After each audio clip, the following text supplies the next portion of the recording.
And welcome everybody to the final yard here on the 5 Reasons Sports Network. And ladies and gentlemen, this is not going to be the final yard of the Miami Dolphins season. I'm your host, Louis Sung, and I'm joined by Eric Whiteke and Michael Quirk. So, gentlemen, I can't believe it. Jason Sanders, of all people, on a 50-yard field goal, is the reason the Miami Dolphins are going to be going to the playoffs for the first time since 2016. And I'm going to tell you this story I'm going to tell you the same story I just said before the show started. I was at Chili's with my brother and my best friend here, and we were watching the game. The whole time, my stomach is in knots, and they're telling me to calm down because I keep trying to get up and leave and walk around the room in the restaurant because I can't sit still. And then after Sanders makes the field goal, I start to walk out the door to get ready to do postgame, and I realize, oh, wait, there's 18 seconds left on the clock. So I turn back around to finish watching the game because I know how this all goes, and there's still 18 seconds for disaster to strike. However, the New Jersey Miracle did not happen, and instead of a lateral saving touchdown for the Jets, it turned into a safety for Miami, leading to a final score of 11-6. And with Buffalo's victory over the New England Patriots, the Miami Dolphins have officially clinched a wild card and a playoff berth. Gentlemen, how are we feeling? I'm feeling pretty ready for Bills Dolphins round 3. That's how I'm feeling right about now. I mean, that's pretty straight to the point. Michael, what's going through your mind right now? Well, I feel tremendous about the Dolphins actually getting into the playoffs. I know there were some people who were in their feelings saying this team shouldn't even make it to the playoffs. That's not a success for the year, on and on. It feels good to get in there in a coach's first year. Tua gave you the moments. But I swear, if Tua does not clear in time for next week's game, I don't know. You may need a referee to step in. I mean, I feel like that was the condition, the rumored condition, right? That the Dolphins have to make the playoffs and Tua will come back. Now, obviously, there's a lot of situations going on behind the scenes with the whole Tua thing, and we'll get into some of the speculation on that. But before we get too far into the show, I want to just go ahead and mention, as we welcome Troy Stradford to the show, go ahead and pull up the graphic, please, Manny. This show is brought to you, as always, by PrizePicks.com. PrizePicks.com is the revolutionary fantasy platform where you can pick up to 6 different players across professional sports leagues, and you can pick NFL, NBA, MLB. You can mix them up. You can choose all 6 of each if you want to go for the really big win. And right now, if you picked the over on Jason Sanders 1.5 field goals, you are the big winner today. And they are going to be, and Prize Picks always has your back. They'll always give you something nice every once in a while. They have Taco Tuesday for discounts. They have Flex Friday, so you can go all out and see if you can make a big win. Just use the promo code 5, that's FIVE, and they will match up to $100 on your initial deposit when you first sign up. Again, remember, in order to get that extra 100, you have to deposit up to 100. That's how the matching games work. How much you put in is what they give you back. So once again, that's promo code 5, FIVE. All right, so let's keep getting into all this here. So obviously now Miami Dolphins, they've made it into the playoffs, and now we have some serious things to discuss. So obviously the lack of Teron Armstead made a difference for Miami, but they were able to get by with Greg Little at left tackle. Obviously the fact that Tua wasn't in the game, you could tell how anemic the offense was the entire time. It seemed like every single moment that Skylar Thompson was able to complete a pass was because it was literally on his knees and he was heaving it up for somebody to come up with a prayer. But Mike Gesicki, gentlemen, Mike Gesicki, of all people, today is a big hero because how many times did he come down with a catch that should have been either incomplete or intercepted because Skylar Thompson just heaved it and said, please, somebody out there catch the football that's in my color. So I'll give major props to Mike Gesicki. He deserves every bit of kudos, and we're going to see what happens now in the playoffs because we need some of our guys back healthy. Troy, I want to get your overall thoughts. I want to get your overall thoughts on everything that just went down today because, quite frankly, I told the guys just now, I was sick to my stomach from beginning to end. Let me tell you, I cannot recall the last time I was so nervous watching the Miami Dolphins game. Very rarely did I sit down and watch the game. I'm pacing back and forth. I'm like, oh, this is the key drive. This is the key stop that they need. All throughout the game, I keep checking the Buffalo game, the New England game, and I'm like, okay, Buffalo is doing what they need to do. We just need the Miami Dolphins to do something. So here we are watching this high-scoring football game between the Miami Dolphins and the New York Jets. But like I was listening to the pregame show, and I heard Aronde Gaston said, we only got to win by 1 point. And that's all the Miami Dolphins did. They finally got the field goal at the end to win this game. They came up with a big stop defensively, and they made plays offensively to get on the board once again. So, I mean, all of us are just ecstatic because the way I look at this, what a waste of a season it would have been, right? Lose 3, win 3, whichever way you want to say it. Win 3, win 5, lose 5, whichever way you want to say it.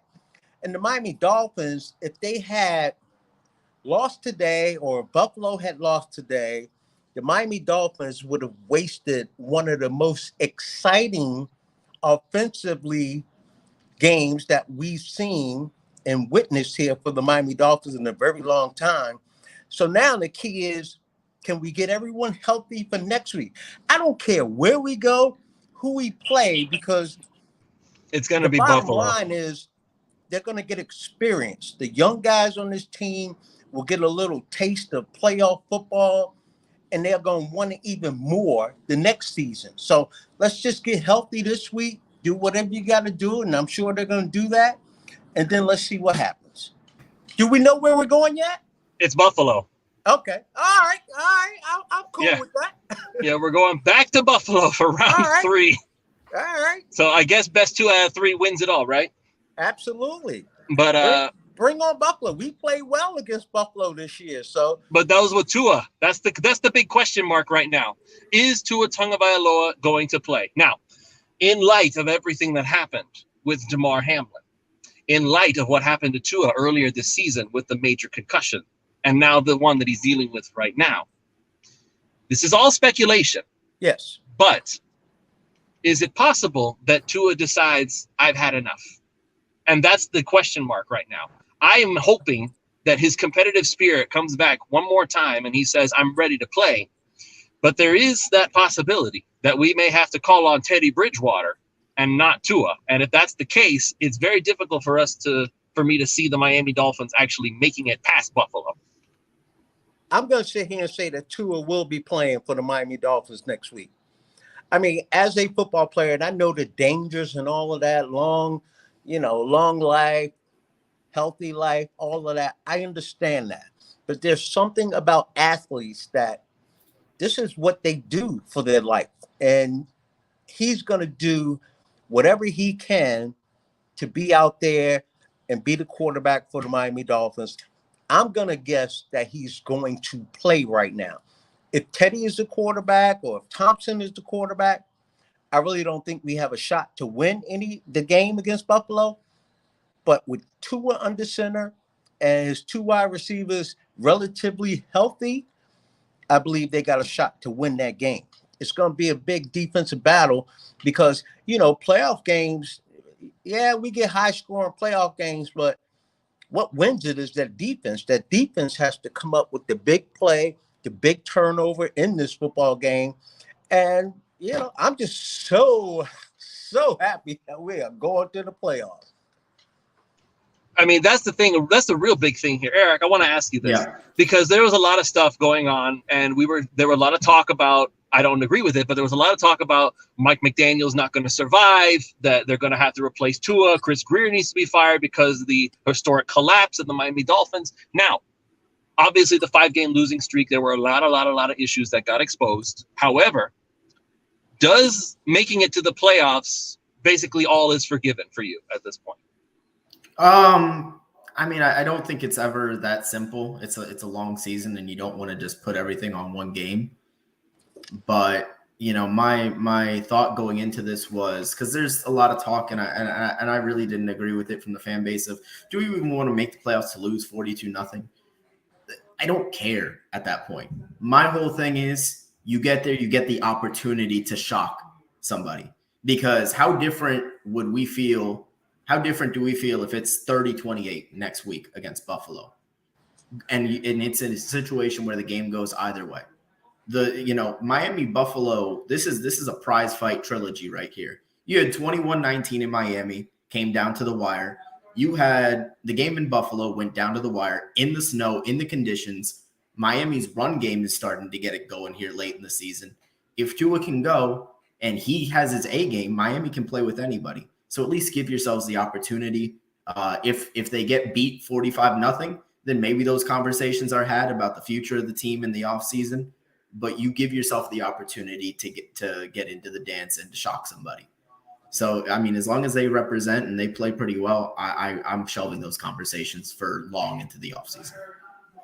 I would agree with that. Now, something you brought up just now, and the running game. Hey, here's a thing that Mike McDaniel had been very hesitant to stick with, and thank God he stuck with it today, because if he had just relied on Thompson's arm all game, we wouldn't even be here having this discussion.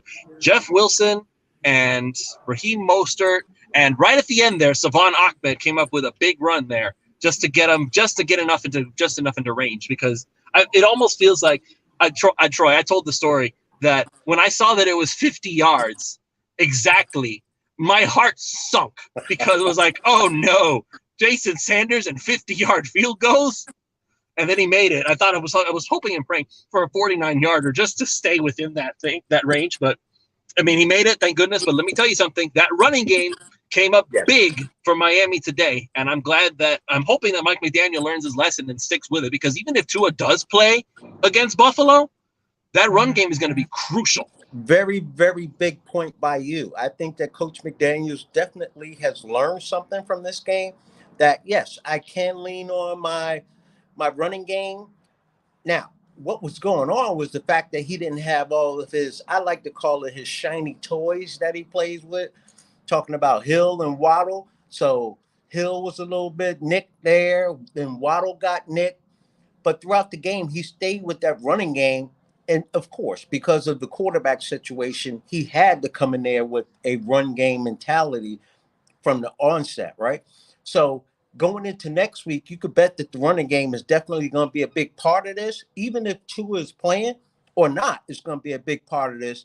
But he has to stay with it, because they say it all the time. You know, you got to be able to run the ball. You got to be able to play defense in the playoffs.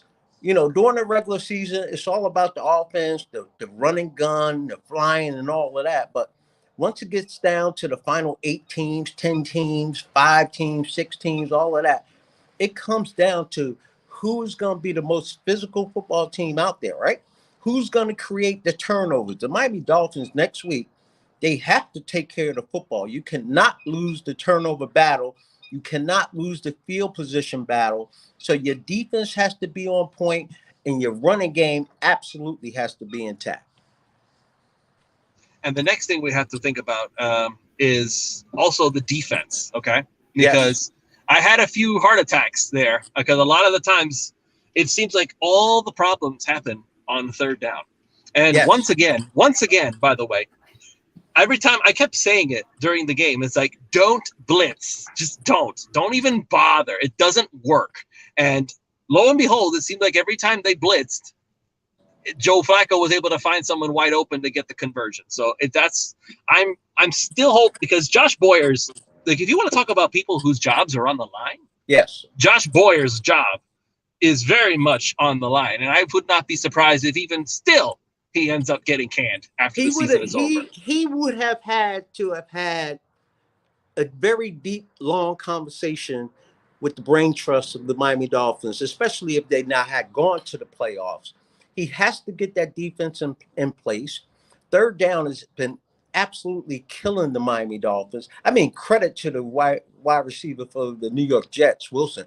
Outstanding talent, and the Miami Dolphins are going to have to deal with him for years to come. But overall, that defense, they got to go back somehow, some way to the start of the season when they were playing really sound defensive football out there.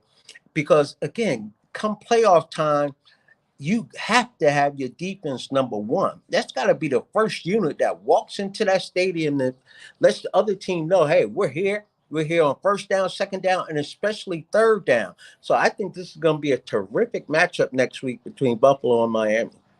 Yeah, it's going to rely, Eric, I think it's going to mostly be about how they deal with Josh Allen, because we were watching during that Patriots game. We were all keeping an eye on both games.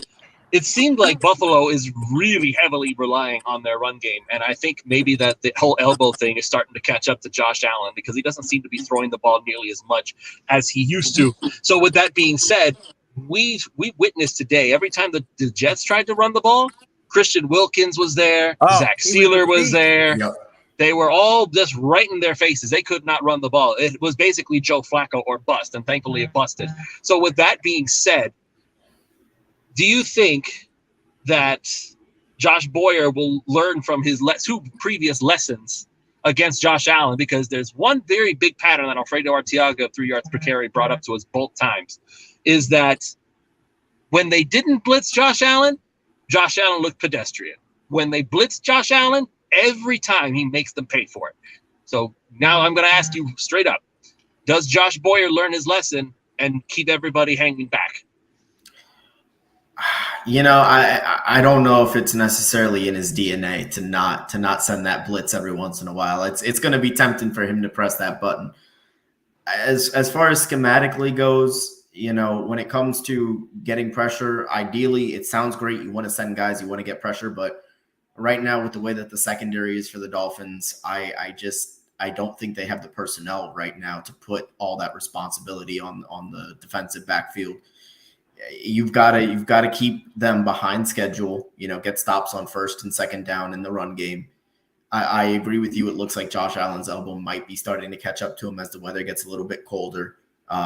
You know, injuries like that don't just tend to go away without, you know, long periods of rest. You know, when it comes down to what kind of matchup we're going to be looking at, I'm really looking at the linebackers and the second level of the defense to tackle better. Because maybe you can't control schematically things going wrong, but you can control tackling the man in front of you for the most part. So I would really, really like to see, you know, better open field tackling. There were some instances today where, you know, they just didn't get their guys down in time. But I would hang back if I was the defensive coordinator and kind of let Josh Allen, you know, force him to read the defense, stay in the pocket. I'll tell you this, though. Josh Allen looked damn good on that final throw touchdown pass to Diggs on that game. Yeah, he let that thing go. And Diggs, you can actually see him like downshift a little bit and said, I got to go get this thing. And a tremendous job by him going out there and getting it. When it comes to Josh Allen, I got a lot of respect from him. Like, you know, I wanted to discredit him because, of course, it's a foe of the Miami Dolphins. But the second game that they played, I said, man, this son of a gun really is a football player. And I really don't think it's Buffalo's running backs that get the job done. It's more Josh Allen that gets it done. And so when it comes to blitzing or not blitzing, like you were talking about, he looks pedestrian when you don't blitz him. I'm sitting there saying, okay, is that league-wide or is that more predicated on the Miami Dolphins games against Buffalo? Because I don't watch Buffalo that much where I'm like, okay, he's so when you don't blitz him, but when you blitz him. When I say pedestrian, I don't mean to say that he's just not a good quarterback. What I mean is that your best bet to beat Josh Allen on any given Sunday is to just make it more difficult for him to find open targets. And because if he has an open target, he will find him. Guaranteed. And you feel laying back in zone will be the best recipe. I don't necessarily zone, man. Just keep some guys out blitz. There. I think the idea is that Josh Allen thrives in chaos when the play breaks down. And so I think you want to try to keep him as much within the structure of the play as possible by dropping back. I agree. When he's able to like freelance and make things happen, chaos, like you put it, absolutely agree that he's better than the guys who are trying to get him down. So I second that. Absolutely. I'm on page with you on that one. Yeah, he and Patrick Mahomes are from the same planet. They play better when they're playing backyard football as opposed to actually going with whatever's on the playbook. Right. I agree.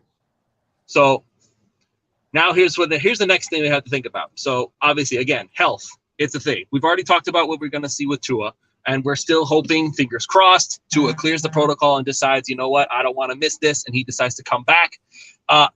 The other thing, Teron Armstead, he was downgraded to doubtful for this game. I hope he better be back, because I know Buffalo's going to be gunning for it, because they don't want to be blown. They don't want to be taken down by Miami of all people in the playoffs. So we're going to need Teron Armstead. Other guys we're going to be needing. Tyreek, hope that ankle is okay. Jalen Waddle, whatever's gone wrong with him, his ankle better be okay. We saw Raheem Mostert leave the game, and he was officially out for the rest of the game. I don't know what's wrong with him just yet. Eric or Troy, did you see was there any report as to what's wrong with Mostert? They called it a thumb injury. A thumb injury. A thumb injury. Okay. Yes. Troy, is that really a big deal for running backs? If it's the hand that you carry the ball mostly in, like if you're a righty, you don't want it on the right hand, because then it gets tricky when you get into a crowd and people are tugging on it. You could absolutely play with a thumb injury if it's on the opposite hand. As long as it's not broken, you could go out there and do that. They could shoot a thumb up before a game, and you could go out there and play, as long as you have your strength enough to grip the football. That's the only issue right there. Okay, so there's no reason to rule out Mostert as of yet, so that's a good thing. No. I got a question though. So are you saying, do we know if Tua passed concussion protocol this week? We don't know that for sure. We don't know that for sure. Here's the other thing to think about though, and this is the problem that I'm having with it. This whole scenario, we seem to be under the impression that the Dolphins are trying to keep Tua protected. It's almost like we don't want to talk about the protocol. Right. We're not even asking how is Tua passing. All they keep saying is that we're letting Tua we're not letting Tua think about what's happening next week. We're taking it one day at a time. But why not? Are you saying he's okay and that you just don't want Tua to stress himself? I'm not sure what's going on there. So this is why I say that there's a lot of speculation about whether or not Tua is just going to play at all again. It's not even that he's too injured. It's just that I'm wondering if he's looking at what happened with Damar Hamlin, how his life literally almost ended on that football field, and he's having flashbacks to what happened in Cincinnati, and he's wondering that could have been me, which is a scary thing. Let's just from a human standpoint, guys, that's a scary thing to think about. You're basically face to face with your own mortality in that moment. And it's very hard for even the most competitive people to face that down and say, nah, I'm okay. It's very difficult. If he could play, he's going to play. Yeah. I hope you're right. I hope you're right. I really, really do. I think it's more a matter of him actually clearing protocol. Yeah. That's the big question. So basically, so all this is you're boiling this down to you don't think he's ready to play yet. It boils down to if he's out of concussion protocol, right? I don't know if it was the Dolphins that held them back, because, okay, they were about to face a New York Jets team that were eliminated from the playoffs. Their offense was putrid. Yeah, they got a good defense. They didn't feel like they needed to go out there and score 30, 40 points to beat the New York Jets. Unfortunately, it was a dogfight all the way to the end that we had to witness here today. But I'm sitting there saying, you know what? We could give Tua one more week and we can actually get this done with what we have. That was taking a big chance, but it wasn't just on the Miami Dolphins. The Buffalo Bills had to win also, which they did. So I'm sitting there saying, that's the answer that I want, that we don't have. This week right here that just passed, was he still in concussion protocol? Because when you have a concussion and you're suffering into week 2, now you got a serious problem. Not saying that just getting a concussion and being in it for 1 week is not a big problem. But if you're sitting in concussion protocol still, you have not passed the test, now you got a serious problem. And so if that's the case, and you're sitting there waiting until Tuesday or Wednesday or Thursday to see if Tua's going to get out of concussion protocol, now I don't think you should rush him out there. But if he cleared it last week, the end of last week, and he's all right now. But the Miami Dolphins said we could win this thing without Tua. We're gonna give him a little bit more rest, and we really need him for the playoff game. If we're in the playoff, if we make it to the playoffs.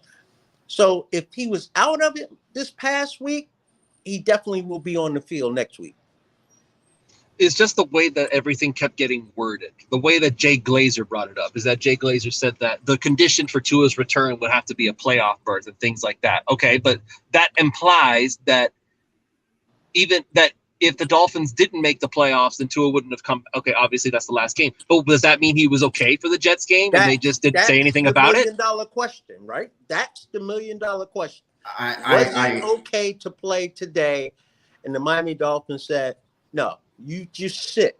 Like, we know how important this thing is, but we'd rather have you for the next week. Because if he had played today, right? Okay, Miami Dolphins won. Everything worked out. But if he had played today, and for whatever reason he went down again,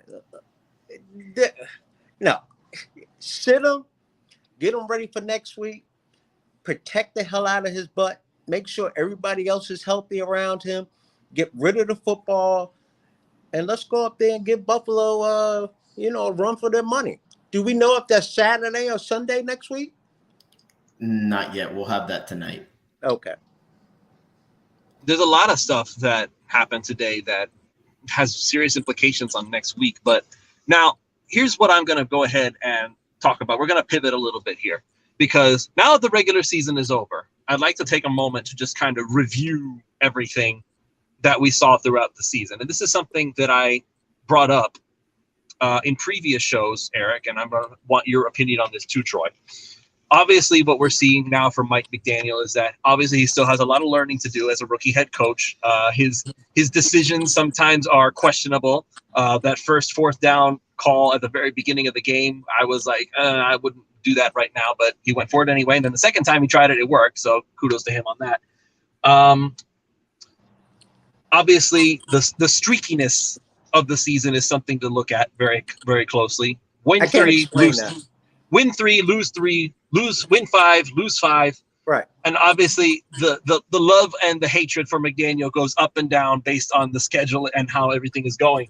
So overall, if you had to give this season a grade, what would you give these Miami Dolphins based on everything we saw? Because you have to take everything into account, not just like everything you saw literally last week and say this is the overall grade for the whole year. That's tough. I think we're probably looking at a solid B. Things, at 8-3, I would have said it was an A+. Obviously, they did have some injuries on defense that I think impeded, kind of that led a little bit into what we've seen throughout the year. But I do think that there were some things that could have been fixable. Jason Sanders, as great as he was in this game, had let them down earlier in the season at points of games. McDaniel, I've loved what he's done offensively from a scheme standpoint. Some of the challenges, some of the play calls, hasn't all been perfect, but he is a rookie head coach. He's still learning. I loved, and I think that I just want to call this out as an aside. It was a very symbolic shift to really embracing the run game when you have so much trust in the run game that on 4th and 5 you're calling a pitch to the outside, and converting. So that was definitely like that was a big moment for me in terms of seeing their commitment to the run game. It's just I would say a solid B. It hasn't been all perfect, but it's been more good than it's been bad overall, I'd say. Now I'm seeing a comment in there in the chat about how he was going to give him a D, that they barely failed. I don't know, because again, you can make a case for either, because because when you say B, you're probably looking at the overall, like how the offense performed when Tua was at their peak. And then if you're saying a D, we're looking at the 5-game losing streak. So it's very difficult, again, to judge. I'm seeing a B bordering on C, a B-. Troy, what about you? What are you grading these Dolphins for the regular season? It was a season of ups and downs, right? But overall, I'm going to give them a B because how many teams make the playoffs? and they're one of the teams that are in the playoffs. You go ask all of those teams that failed to make the playoffs, and they wish that they had the Miami Dolphins season. So, do we need an A? I agree. At 8-3, yeah, it was an A. It was actually A plus. They were one of the hottest teams in the National Football League. People are actually talking about them being Super Bowl contenders. They were talking about MVP guys on this football team. So there was a tremendous high when it comes to the Miami Dolphins. But then you lose 3 straight, you lose 5 straight, and you go, what the hell is going on?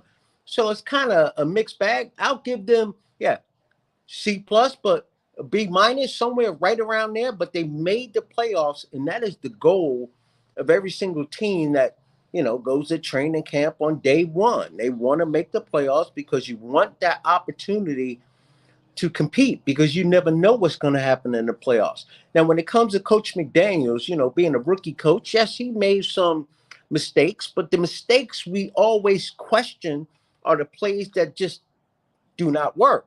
And I have this conversation with so many people, and I go, there is another team on the other side of the football that get paid just as much money as the guys on the Miami Dolphins. And if you're listening to their fan base right now, they're talking about how their fan base came up with the big play on the crucial down, and they executed. So the Miami Dolphins, I try to reserve myself and check myself when I'm watching the game, saying, okay, they can't make every single play in a football game because they're playing against their peers out there who are just as good, if not better. Some not as good, but it's just a battle. And we have to remind ourselves that it is a competition thing, and it comes down to execution. And the Buffalo Bills and all the other teams out there, they're going to make plays against the Miami Dolphins. Now, when it comes also to Coach McDaniel, I love his aggressiveness. Like, I love how he goes. Thankfully, he won his first challenge, right, of the year. His first challenge of the year. But he let us know early on in this season, this is who I am. So you can't question me when it doesn't work. When I go 4th and 1 and we get stopped, you can't question me. Because remember, I went 4th and 3 or whatever early on in the season against New England, and we hit it up the seam, the big play to Waddle. You loved that, didn't you? So I'm sitting there, I'm embracing his style. And I'm sitting there saying, it's not going to work every time. And I know it's not going to work every time. But I am so in his seat. I'm riding in the car with him, sitting there saying, let's go for it, man. Let's go for it. I like how it played out at the end of the game when the Jets had their punt return team on the field, and the which way did it go? The Miami Dolphins, they were going to go for it on They fourth. they lined up for a field goal, and then after that, like, it was a 59-yarder though. So I was like, "Are you crazy?" Yeah, 59-yarder. Forget it. But the Jets had to burn a timeout in that situation. Then they changed personnel. Then the Miami Dolphins, they come back with their offense. They run the sweet play, which is like ballsy on 4th down. I mean, what a block. I believe it was Craycraft that made the block, the seal block. River Craycraft. That's Man. right. They get the running back around. And often, if you watch NFL football games, the big runs come when wide receivers come up with the big block. So kudos to him making a big block in that situation and getting them first down for the Miami Dolphins. And Jason Sanders, how critical have we been? Rightfully so. Very critical of him throughout the season because he's been wishy-washy. You don't know what's going on out there with him. But for him, can you imagine the pressure he must have been feeling going out there? Watching that game develop, saying, oh, snap, it's going to come down to me. And for him to go out there and to nail that thing, confidence just rushes back into his world. And or relief. Good. Absolutely, right? It just rushes into his world. So things worked out. So, okay, C plus, B minus from the Miami Dolphins. But the goal is to make the playoffs, and the Miami Dolphins are one of those lucky teams that are there in the playoffs. All right, that's fair. As for Jason Sanders, I'm thinking more relief floated than anything else. He's like, oh, I did it. That's what I was thinking. Like, oh my God, I finally did it. Yeah. And He was going home kicking the dog certain days, but he's going to take the dog for a nice walk and everything. He's going to have a good night. Good for him. Oh my gosh. Whew. No, we're all very relieved over what just happened today. And believe me, I'm sure everybody else in the fan base is also doing the same thing. One person saying Gruber Craycraft for tight end. I mean, hey, listen, let me give you kudos. Let me give kudos right now. Chris Greer brought in Mike McDaniel's special teams aces, so to speak, in River Craycraft and Trent Sherfield, and they turned into much more than special teams aces. These guys know how to block. It was Trent Sherfield. I think he was he was doing an interview with Kim Bocamper. It's like, if you don't block, you don't get the rock. That's right. You know what? Trent Sherfield and Craycraft, with their ability to block downfield, they made such a huge difference for this offense, because the offense really is predicated on Tyreek Hill and Jalen Waddle. And that's fine. I don't mind that. But for them to get the most out of their yards, Craycraft and Sherfield and Durham Smythe, they all have to be on point with their blocks downfield in order for them to get free. And every time, especially on that one that you just mentioned, Troy, the pitch out to Jeff Wilson, if Craycraft was not there, that's another fourth down failure right there. And the Jets are looking at a field goal, 3 plays, and the Jets are looking at a field goal to win the game. That was a huge block, tremendous. So I was wondering how we were going to fit everybody on there. But then when the preseason started and I saw Sherfield doing stuff, I was like, okay, maybe he's more than special teams. Then Craycraft, I'm like, okay. Like, I did not think I thought we were going to maybe keep one or the other, just because, like, well, one guy's better than the other guy, and he's going to pick at least one of them. Thank goodness we kept both of them. Craycraft was stashed on the practice squad. Nobody seemed interested in him, and we were able to call him up when we needed him, and we needed him. I did not realize how badly we were going to need him, because for all the promise that we saw from Braylon Sanders and from all the playmaking ability we saw from Eric Ezukanma, who, by the way, was active. I don't know if he did anything all day. Did he do anything? He got one catch. He got one catch? Okay, yeah. So congratulations, kid. You finally made it onto the field. But in any case, if we did not have Trent Sherfield and River Craycraft to come up in these big moments, wow. Like, how much different would this offense look without those guys? Like, they're the unsung heroes of this offense. And as we're talking about kind of unsung heroes on the offense, I know we kind of gave our flowers to Mike Gesicki a little bit earlier. Durham Smythe also had himself a very nice game in this one. He's kind of your prototypical ideal number 2 tight end. He's reliable in the passing game. He's a good blocker. I felt like he gave them a really solid performance as well. Just while we're on the topic of giving these unsung guys some recognition. Oh no, yeah, absolutely. I agree with that also, but I tell you this, I'm going to tip my cap to Mike Gesicki, right? You're talking about a guy who was a major part of this offense last year, making big plays, was, if not first option, second option. And for him to have to take a back seat this year to show that was all around him, but to still stay focused. And when your number is called late in the season, final game of the season, I mean, that was a huge catch by him. The DB had his hand up all in there, and he still held on to it.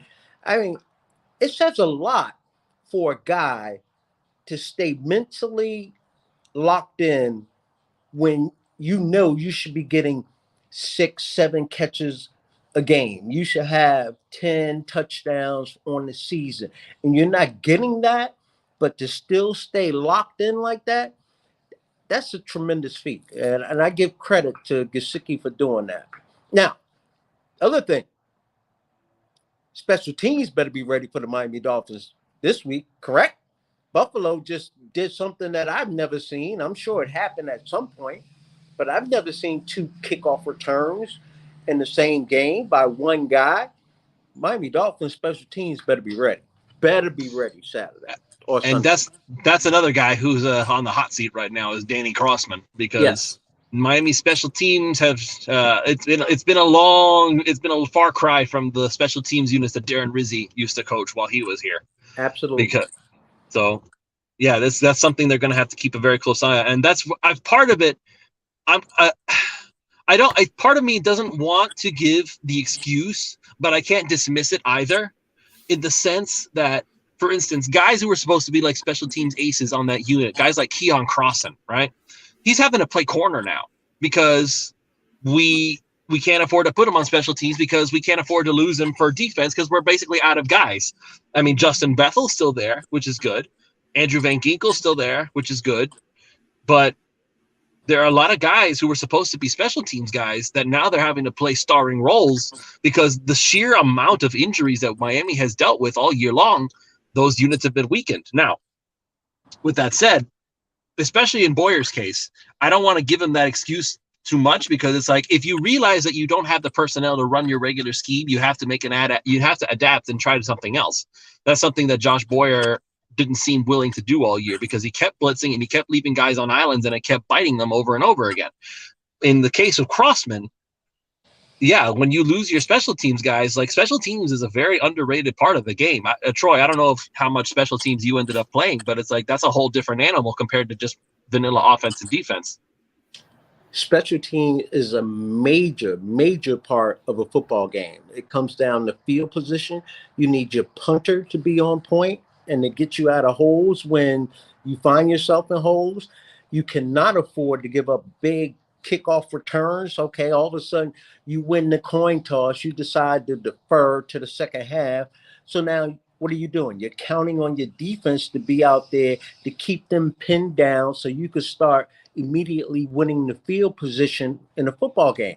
All of a sudden you give up a huge kickoff return, like, that's an F for your special teams. So special teams is going to play a major role. The confidence that Buffalo will have when it comes to their special teams next week will be off the chain. So, I mean, Jason Sanders, I know he's going to have to deal with some wind, and wind will play a role in this game of which side of the field you're going to defend, which side you're going to kick on, which side you're going to be a little bit more aggressive in this situation, because we got the wind at our back and we're about to switch quarters, and then the wind is going to be at our face. So the wind is going to play a huge role in this game.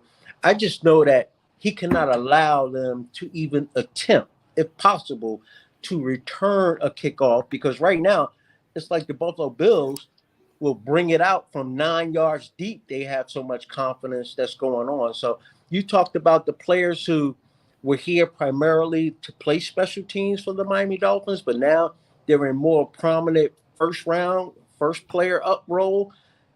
Now you just got to get more guys that come in there and step up their game. And so many guys make a life. They make a living playing special teams, and that could be, 5 plays a game. You make the play when you're supposed to make the play, and you help the team out. So yes, I am not for 1 second like poo-pooing the deep or the special teams play. And I'm talking all phases: punt coverage, punt kickoff, all of it. It's got to be on point this week, guaranteed. And speaking of special teams, I do want to see, because I feel like this kind of affected the game, especially towards the end. The decision to send out Tyreek Hill on the punt return.